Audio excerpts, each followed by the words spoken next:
오순절 성령 강림으로 말미암아서 방언을 하는 제자들 때문에 세계 각지에서 모여들었던 많은 사람들이 깜짝 놀라게 되었습니다. 사도행전에 보면 그 말씀을 뭐라고 전하고 있는가 하면 다 놀라며 당황하여 서로 이르되 이 어찌된 일이냐. 물론 어떤 사람들은 조롱하여 이르되 그들이 세술에 취하였다 그러기도 했습니다만 많은 사람들은 깜짝 놀랐고 이게 어찌된 일인가 그런 표현을 했습니다. 그래서 이제 베드로가 그러한 음성들을 듣고 실제 어떤 일이 벌어졌는지 그것을 자세히 설명하기 위해서 그들 앞에 서고 있습니다. 그것을 흔히 우리가 가리켜서 베드로의 설교라 그렇게 표현을 합니다.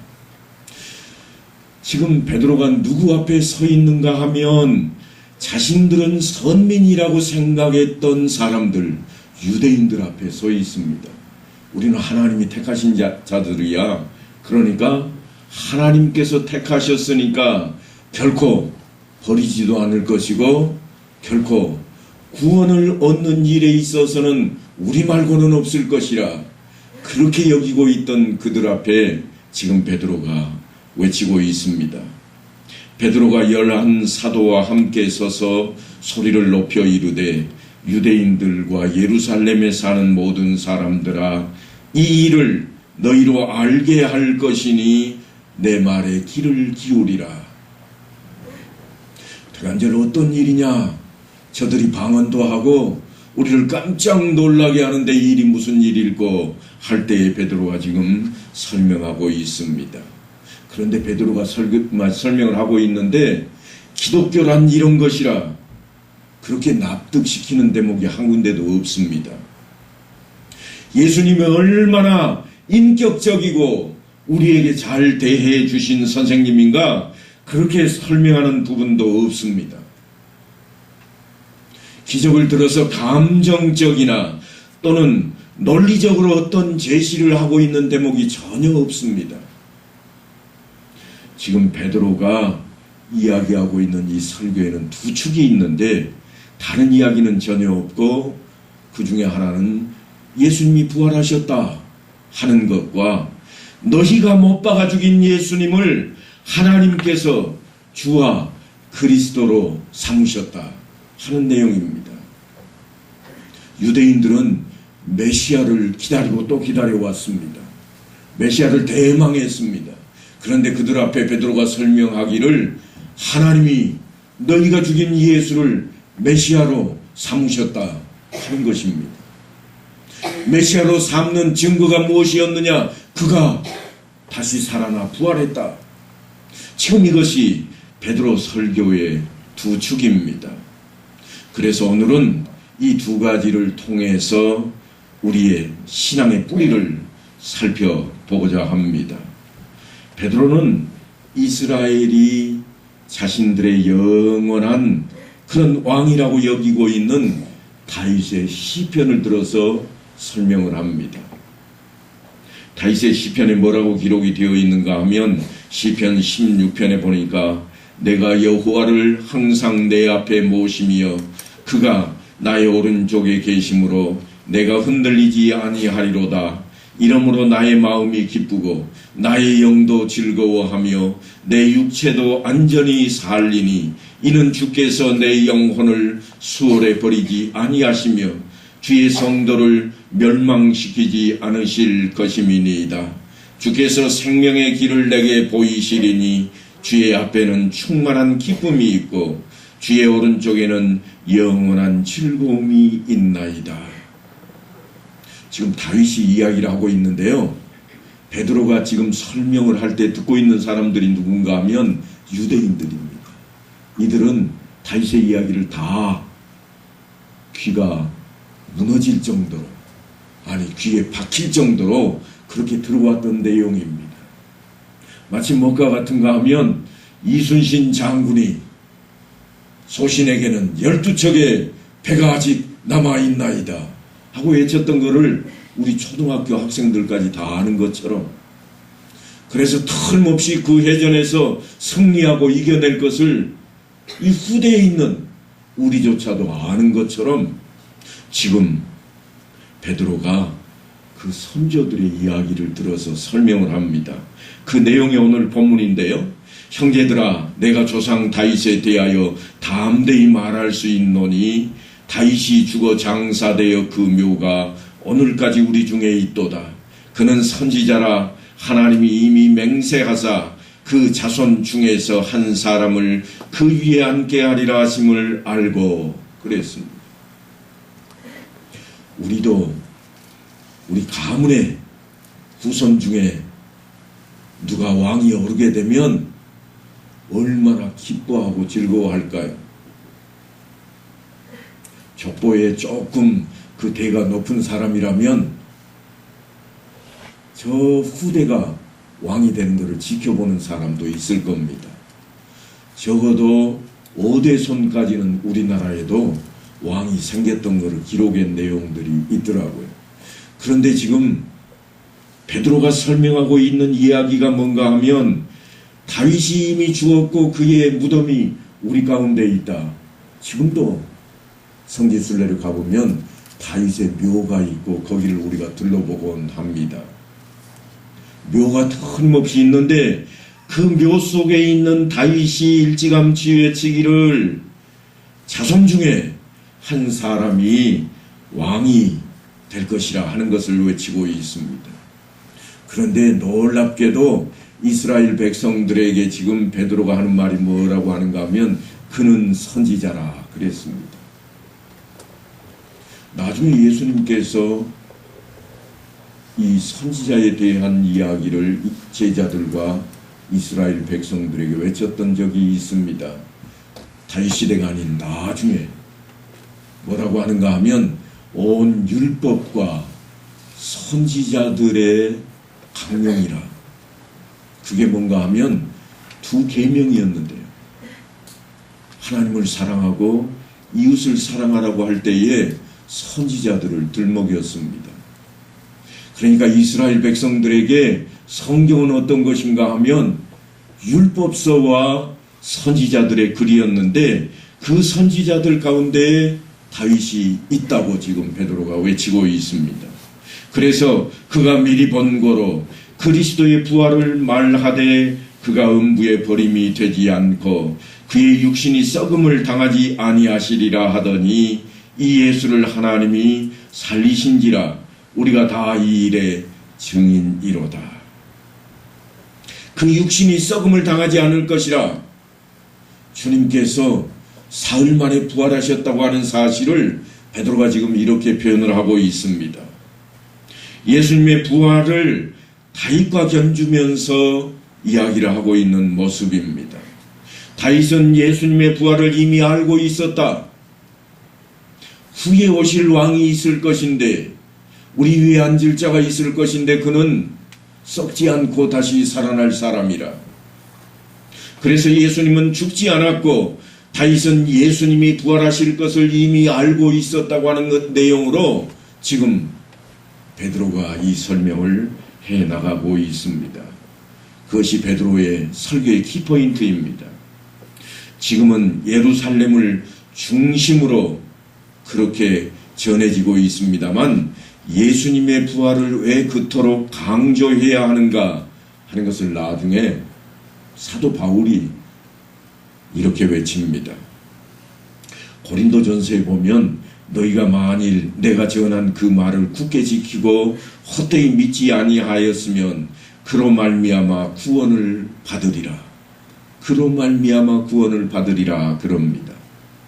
이 말이 무엇을 전했다는 것인가 하면 내가 받은 것을 먼저 너희에게 전하였노니 이는 성경대로 그리스도께서 우리 죄를 위하여 죽으시고 장사 지낸 바 되셨다가 성경대로 사흘 만에 다시 살아나셨노라. 죽음과 부활에 대한 이야기입니다. 베드로는 지금 하나님의 선민이라고 생각하는 유대인들을 모아놓고 예루살렘 안에 거주하고 있는 사람들을 모아놓고 설명하고 있습니다만 이 부활이라고 하는 것이 얼마나 중요한가 하면 후에 사도 바울은 전혀 선민이 아닌 사람들까지도 불러 모아놓고 그들 앞에 외치고 있습니다. 이를 믿는다면 다시 살아나게 될 것이라. 이 사람이 다름 아닌 십자가에 못 박혀서 우리의 죄값 대신에 그 죽음을 불사했던 그분이시라. 사흘 만에 그분이 다시 살아났고 성경대로 되었노라. 그렇게 외치고 있습니다. 그러면서 그가 하는 말이 무엇인가 하면 그리스도께서 죽은 자 가운데서 다시 살아나셨다 전파되었거늘 너희 중에 어떤 사람들은 어찌하여 죽은 자 가운데 부활이 없다 하느냐. 만일 죽은 자의 부활이 없으면 그리스도도 다시 살아나지 못하셨으리라. 부활이 없다면 예수님의 부활도 헛것이 되었을 것이라. 누가 그렇다면 부활이 없다고 외치고 있는가 하면 지금 이스라엘 땅 안에 있는 예루살렘에 있는 제사장들입니다. 사두개파들입니다. 이들은 여전히 부활은 있을 수 없노라고 현세에 등장하실 메시아가 있을 것이라고 그렇게만 외치고 있는 사람들입니다. 그런데 그들 앞에 베드로가 외치고 있고 또한 나중에는 이방인들 앞에서까지 바울이 그 내용을 외치고 있습니다. 주님이 다시 산다고 하는 것이 우리도 다시 산다고 하는 증거요. 하나님께서 죽음에서 그를 부활시키셨으니 우리도 틀림없이 하나님께서 부활시키실 것이라.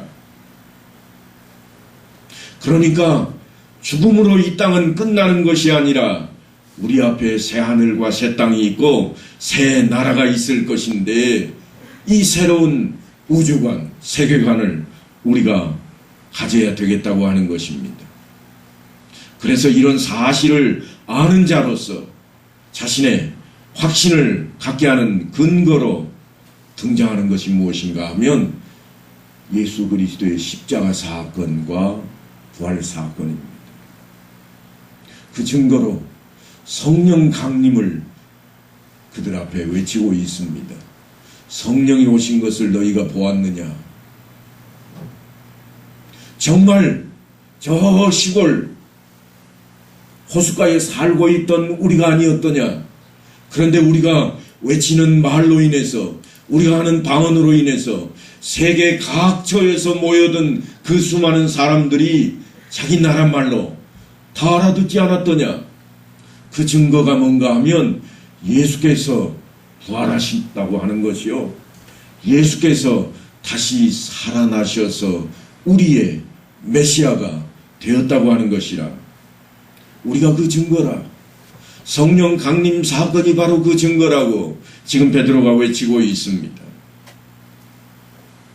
처음에도 말씀드린 것 같이 베드로의 설교에서 왜 그때로 부활이 강조되고 있는가 하면 이것만큼 사람들의 생각과 생활을 바꾸어 놓을 것이 없기 때문입니다.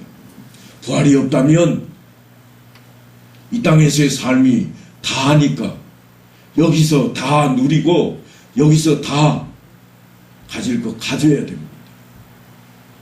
그래서 세상은 세상 사람들이 사는 것처럼 쟁탈전이 되어야 되고 서로를 억압하고 억누르고 빼앗아서 자기 것으로 만들어야만 한다고 하는 것입니다. 그런데 예수께서 외쳤던 것은 그런 것이 아니었습니다. 내 이웃을 내 자신과 같이 사랑하라. 다른 사람들을 사랑할 이유가 무엇인가? 우리는 하나님의 자녀이기 때문이라.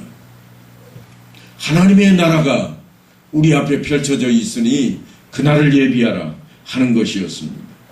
신앙생활이라고 하는 것이 결국 우리의 마음이 뜨거워져서 우리가 어떻게 했다는 것이 결코 아니라 그 뜨거움으로 인해서 우리가 세상이 전부인 줄 알았더니 여기에 뭔가 영원한 다른 것이 있다고 하는 사실을 알게 되는 겁니다. 그래서 이 세상의 가치가 전부가 아니라 거룩하고 영적인 차원에서 새로운 세계관이 있는 것을 깨우치는 것입니다. 그러니까 우리의 신앙생활은 내 가슴에 뜨거운 것으로 끝나는 게 아닙니다. 그 뜨거움을 인해서 신앙이 존재하지 않습니다.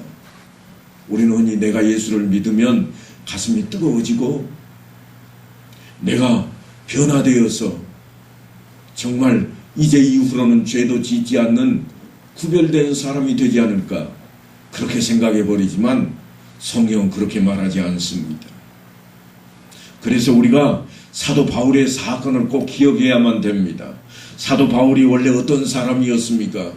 예수 믿는 자들을 잡아서 옥에 가두기도 하고 때로는 죽이기도 했던 사람입니다. 왜 그랬는가 하면 하나님을 제대로 믿기 때문에 그랬습니다. 하나님을 제대로 믿기에 하나님을 참남되게 여기는 자들을 모두 잡아다가 옥에 가두고 심지어는 죽이기까지 했다고 하는 겁니다. 무엇과 같은가 하면 내가 하나님을 믿기 때문에 불상을 다 대포로 쏴가지고 붓으로 뜨려버리는 겁니다. 그렇게 해야 하나님 앞에 영광이 되는 걸로 생각하는 사람이 누구였는가 하면 바울이었습니다. 사도 바울, 우리가 흔히 사울이라 여겼던 그였습니다. 그런데 그가 다메섹으로 가다가 예수 그리스도를 만났습니다. 예수 그리스도를 만난 것이 성경에 보면 그가 환한 빛을 보고 음성을 들었는데 그것 때문에 변화되었는가? 아니요, 그렇지 않습니다. 그것 때문에 그 사람이 눈을 보지 못하게 되고 또한 새로운 음성을 들어서 믿게 되었는가? 아니요, 그렇지 않아요. 하나님을 반대한 참남된 죄로 저주받아 십자가에 죽어 무덤 속에 들어가 있다고 생각했던 그 사람이 갑자기 나타난 겁니다. 죽은 것을 내 눈으로 직접 봤는데 살아있는 것은 누군가가 그를 살린 겁니다. 초자연적으로 내 앞길을 가로막고 간섭하고 있는 것으로 보아 이분이 맞다면 내가 틀렸구나. 새로운 깨달음이 생긴 겁니다. 빛을 보아서 예수를 믿는 게 아니에요. 그의 음성이 들린 것만으로 예수를 믿는 게 아닙니다. 야, 내가 틀렸다. 이분이 진짜로구나. 그걸 발견한 겁니다. 그가 가지고 있던 가치 체계가 순식간에 무너져 버렸습니다. 어떤 사람이 한날 이런 얘기를 하더라고요. 제가 집사 시절인데, 집사님, 나 횡재 만났어. 아니, 왜요? 내가 주일날 쉬려고 장사하는 문을 지난주에 닫았다는 거 아니야? 그런데 이번 주에 지난주에 돈 먹은 4배나 벌어버렸네. 횡재, 이런 횡재가 어딨어? 나 이번 주에도 문 닫을 거야. 그 말을 제가 들으면서 그런 생각을 했습니다. 무슨 횡재는 무슨 횡재야. 원래 주일은 쉬는 거야. 하지만 그 사람에게는 놀라운 사건이었습니다. 그가 마음을 바꿔먹었습니다. 그가 예수를 믿었기 때문에 마음을 바꿨을까요? 돈을 갑자기 많이 벌게 돼서 마음을 바꿨을까요? 돈 더 많이 벌려면 하루도 장사해야 됩니다. 그가 마음을 바꾼 것은 생각이 바뀌어버린 겁니다. 가치 판단하는 그 기준이 바뀌어버린 겁니다. 주일날 장사 안 해도 나는 훨씬 사는데 지장이 없겠다. 항상 4배가 더 잘 벌릴까요? 그러지 않을 때도 있을 겁니다. 하지만 그의 가치관이 바뀌게 되어서 그 이후로 그가 주일날 장사했다는 이야기를 제가 들어본 적이 없습니다. 예수를 믿는 것이 무엇 때문인가? 내가 병이 나았기 때문인가? 아니면 내 아들이 갑자기 잘 됐기 때문인가? 우리가 수도 없이 기도하고 또 기도하지만 그런 것 때문에 우리의 믿음이 진정으로 우리 안에 들어서는 게 아니라고 하는 거예요. 내 가치 기준이 바뀌는 겁니다. 이런 하나님, 내가 그걸 왜 몰랐을까? 이제는 알게 되었다 하는 것입니다. 그러니까 무엇이 뜨겁게 했느냐, 무엇이 그토록 놀랍게 했느냐, 그것 가지고 우리의 믿음이 생기는 게 아니에요. 성경에도 보니까 물론 놀랍게 여겨서 이 어찌된 일이냐 외치는 사람도 있었지만, 어떤 사람들은 야, 저 사람들 세술에 취한 거야. 우리말로 좋게 표현해 놓았습니다만 다른 말로 하자면 미쳐서 발광하는 거야. 그런 표현입니다. 미친놈들이야. 우리도 흔히 듣잖아요. 예수 믿는 저것들 다 미쳤어. 지금 그 이야기를 하는 사람들이 있지만 그들이 놀란 것을 안 본 게 아닙니다. 놀란 것을 다 봤습니다. 그런데도 그들은 가치관이 바뀌지를 않았어요. 그래서 예수를 믿지 못하는 겁니다. 그런 의미에서 신자의 신앙생활은 속에서 뜨거운 무엇이 올라오기를 기다려서는 아무것도 안 됩니다. 종종 예를 듭니다만 직장 생활을 하는 사회인이 되면 회사에 가고 싶어서 일어나는 사람이 없습니다. 회사란 일을 해야 되는 곳이기 때문에 가기 싫지만 그래도 가는 겁니다. 몸이 조금 불편하다고 그래서 회사에 안 가는 사람이 있는가? 그렇지 않습니다. 조금 불편할 때마다 안 가버린다면 틀림없이 회사에서 전화가 올 겁니다. 매일 쉬세요. 그 말을 듣기 싫기 때문에 우리는 일어나서 또 직장으로 향해야 됩니다. 가고 싶어서 가는 곳이 아니라 안 가면 안 되는 너무나도 현실적인 문제이기에 어쩔 수 없이 우리는 그렇게 생활을 하고 있습니다. 신앙생활은 그런 근거가 없다고 생각을 하십니까? 그런 근거가 우리 안에 있어야 됩니다. 너무나 확실한 사실이기 때문에 그 길을 갈 수밖에 없는 자리가 돼 있어야 됩니다. 마음이 뜨거워지기 전에는 나는 한 발자국도 못 간다. 그런 식으로 신앙생활을 하기 때문에 내 앞에 어려운 일이 도닥칠 수도 있습니다. 베드로의 설교의 두 번째 축은 예수 그리스도가 주가 되셨다 하는 이야기입니다. 메시아라, 그가 메시아라. 어떤 분인가 하면 너희가 죽인 그가 메시아다. 너희가 그토록 메시아를 기다리고 있느냐? 하지만 너희가 그를 죽였다. 그래서 그 표현을 할 때마다 성경은 뭐라고 하는가 하면 너희가 못 박아 죽인 예수를 하나님이 주와 그리스도가 되게 하셨느니라. 사도 바울은 나중에 좀 더 멋진 표현을 합니다. 사도행전에 보니까 이 예수는 너희 건축자들의 버린 돌로서 집 모퉁이의 머릿돌이 되었느니라. 다른 이로서는 구원을 받을 수 없나니 천하 사람 중에 구원을 받을 만한 다른 이름을 우리에게 주신 일이 없음이라. 그러니까 예수 그리스도가 주가 되시고 구원의 유일한 문이 되셨다고 하는 겁니다. 그걸 강조하고 있는 것이 베드로 설교의 두 번째 축입니다. 이것이야말로 우리에게 정말 중요합니다. 기독교를 이야기할 때마다 일반인들과 가장 크게 충돌하는 부분이 뭔가 하면 왜 너희만 옳다고 이야기하느냐? 그겁니다. 기독교의 유일성과 배타성이 항상 문제가 됩니다. 세상 사람들은 윤리와 도덕, 그것을 종교의 목표로 삼아 놓았습니다. 그래서 종교의 어떤 그 선 안에 들어서기만 하면 사람이 완전히 바뀐다고 보았습니다. 그래서 해탈이라는 말을 쓰기도 하고요. 어떤 곳에서는 득도라 하는 말을 쓰기도 합니다. 무슨 이야기인가 하면 선한가 착한가, 충성을 다하는가, 효도를 잘하는가, 예를 잘 지키는가 하는 것을 종교의 근간으로 삼고 있다고 하는 겁니다. 그러다 보니까 예수를 믿는 사람들 가운데에도 하는 말이 그겁니다. 저 사람은 법 없이도 살 사람입니다. 그러면 법 없이 살 수 있는 사람은 천국에 갈 수 있는가? 성경은 분명히 선을 그어 놓았습니다. 아니라는 거예요. 여러분 한번 생각을 해 보십시다. 이제 11월 달이면 우리 고3 아이들이 또다시 수능 시험을 치르게 됩니다만 이때를 한번 생각을 해 보시죠.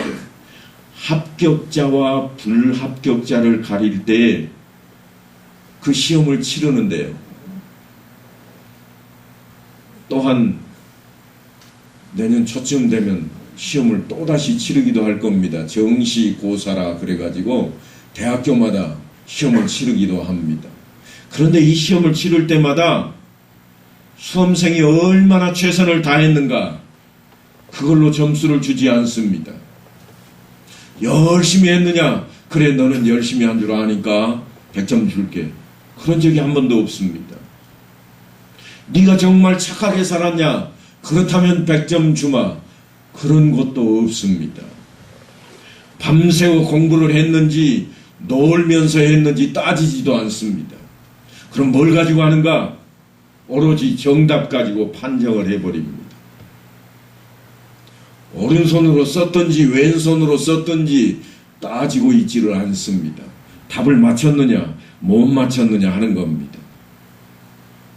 더더군다나 시험을 치른 장본인이 내가 맞았다고 생각을 한다고 해서 점수를 더 주는 게 없습니다.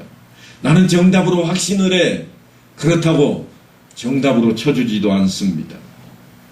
언제나 문제를 낸 사람이 요구하는 답을 써야 됩니다. 그래서 결국 신앙이라고 하는 이 상황은 뭔가 하면 문제를 내는 분이 누구냐 하는 것입니다. 오해하시면 안 됩니다. 문제를 담임 목사가 출제하지 않습니다. 하나님입니다. 하나님께서 문제를 내셨고 그 시험을 통과할 방법을 뭐라고 제시해 놓았는가 하면 예수를 믿는 방법밖에 없노라. 그렇게 놓으셨습니다. 내가 곧 길이요 진리요 생명이니 나로 말미암지 않고는 아버지께로 올 자가 없느니라. 왜 예수냐? 사카모니면 안 되냐? 공자로는 안 되겠느냐? 그렇게 외쳐보지만 그래도 할 수 없습니다. 하나님께서 출제하신 문제의 정답은 예수뿐입니다. 그건 맞추지 않으면 그리 들어갈 수가 없어요. 불합격입니다. 놓쳐버리면 안 됩니다. 내가 이만큼 착하게 살려고 노력했으니까 될 것이라, 법 없이 사니까 될 것이라, 그래서는 안 됩니다. 이 정도면 괜찮다고 들고 나와도 그 대가는 천국이 결코 될 수가 없습니다. 우리가 겨우겨우 예수를 믿노라고 신앙생활을 어렵게 하면서 커트라인에 붙었을지라도 붙고 떨어지는 차이가 엄청납니다. 영원한 생명이 있고 없고의 차이입니다. 나는 예수를 믿어. 비록 내가 죄를 짓는 경우도 있지만 그래도 나는 예수를 믿어 하는 사람은 하나님께서 커트라인으로 선을 그어 주실 겁니다. 예수 그리스도로 말미암지 않고는 들어갈 수 없다고 하는 이 진리, 이것이 신앙의 유일한 근거이며 내용입니다. 재미있는 것은 그 말씀이 지금 성령께서 오셔서 제자들을 충만하게 하시고 남들이 보기에 정말 놀랄 만한 외적인 현상으로 어찌하여 너희가 그렇게 되었느냐 하고 묻는 그 질문에 답으로 등장하고 있습니다. 야, 니네들 어쩌다가 그렇게까지 되었더냐? 예수 믿어서 그렇게 됐어. 너희 저 총구석에 살던 그런 인간들인 줄 알았는데 너희가 세상 사람들을 다 알아들을 수 있는 말을 그렇게까지 할 수 있더냐? 어쩌다가 그런 일이 벌어졌느냐? 그랬더니 베드로가 하는 말이 예수 믿었더니 그렇게 되던데. 예수님이 어떤 분이라고 설명하지 않습니다. 우리가 그를 따라다니며 지금까지 이렇게 살아왔노라고 그런 일은 다 접어두고 그분은 다시 살아나셨다. 왜냐하면 그분이 메시아라고 하는 것을 지금 증명을 해야 되는 자리입니다. 그래서 다윗이 일찌감치 이야기하기를 다시 살아나실 분이 우리 후손 중에 있을 것이라, 그가 왕의 자리에 앉을 것이라 했던 그 말을 너희가 잘 알고 있지 않더냐. 그 증거가 지금 이것이라. 성령이 오셔서 우리를 얼마나 뜨겁게 하고 폭발시켰는가 하는 문제가 아니라 훨씬 중요한 근본적인 어떤 증거거리가 있다고 하는 것입니다. 예수님이 부활하신 것 같이 우리도 부활하게 될 것인데, 우리가 거기에 참여하였고 예수님께서 부활의 첫 열매가 되셨노라. 그것이 사도행전 2장에 기록되어 있는 내용입니다. 하나님이 오른손으로 예수를 높이심에 그가 약속하신 성령을 아버지께 받아서 너희가 보고 듣는 이것을 부어 주셨느니라. 예수님이 지금 우리에게 이렇게 할 수 있도록 해주신 근거야. 그분이 하셨어. 그분을 믿으면 이렇게 되는 거야 하는 이야기입니다. 성령이 자유로우신 것이 아니라 예수님에 의해서, 그러니까 예수님이 그럴 만한 위치에 계셨던 분인데 너희가 못 알아봤노라. 부활의 생명에 대한 새로운 질서와 새로운 세계에 우리가 이미 들어와 버렸는데 그분을 따랐더니 그렇게 됐다고 하는 겁니다. 그래서 그 예수 그리스도가 우리의 주인이라, 우리의 주가 되시고 그분이 우리의 구세주라, 그걸 외치고 있습니다. 그러니까 땅에 보물을 쌓는 것이 아니라 하늘에 쌓아야 된다고 외치는 내용과 다를 바가 없습니다. 지금 유대인들은 땅에 보물을 열심히 쌓고 있습니다. 내가 금식을 일주일이면 몇 번 하는 줄 알아? 여기 있는 사람들이 다 알아. 왜냐하면 봤으니까. 내가 구제를 얼마나 했는지 알아? 다 알잖아. 내가 줄 때 다 표시 다 했거든. 사진도 찍고 광고도 다 했으니까 다 알 거 아니야. 세상에 보물을 쌓기 시작하고 지금까지 그렇게 해왔습니다. 기도할 때도 큰 길가에 서서 높은 소리를 지르며 하나님이여 나를 죄짓지 않는 자 되게 하시고 돕는 자 되게 하시고 구제하는 자 되게 하시고 금식하는 자 되게 하셨으니 감사하나이다. 너희가 다 들었잖아. 내 기도하는 거. 증인들을 얼마나 많이 세워놨는지 모릅니다. 그런 그들 앞에 베드로가 하는 말이 우리가 메시아의 증인인데 이분은 너희와 달라. 이분은 너희와 달라. 이분은 다시 살아나신 분이야. 부활이라니까 옛날에 옛적에 다윗이 외쳤던 그 말씀대로 너희가 선지자라고 여기는 다윗의 시편의 말씀처럼 그가 다시 살아나셨고 그 증거로 우리가 지금 성령을 받아서 우리가 배우지 않은 말로 외치고 있고 우리가 외치는 그 소리를 너희가 다 듣고 알아듣지 않았더냐. 그래서 우리가 어찌 알고 그렇게 되지 않았느냐는 겁니다. 그래서 모든 일에 우리가 주를 의지하는 자가 되어야 합니다. 말씀대로 살아야 합니다. 그것이 우리 신앙의 핵심입니다. 베드로는 지금 그 핵심으로 부활하신 예수님, 그가 우리의 메시아라, 그를 강조하고 있습니다. 이제 우리에게 있어서 신앙의 핵심이 부활하신 주님이 되고 주와 그리스도가 되시는 예수님이 되어서 우리가 흔들림이 없는, 제가 서두에 잠깐 소개를 했습니다만 저희 집 앞에 사과나무에 있는 사과 열매가 잔뜩 열려서 너무 기분이 좋았습니다. 야, 이렇게도 많이 열리는구나 기뻤는데 태풍 한번 오니까 많이 쏟아지대요. 우리의 신앙의 모습이 마치 그와 같습니다. 주일 오후 되면 또 바람 한 차례 불어 지나칠 것이고 수요일날 되면 또 더 큰 바람이 불 겁니다.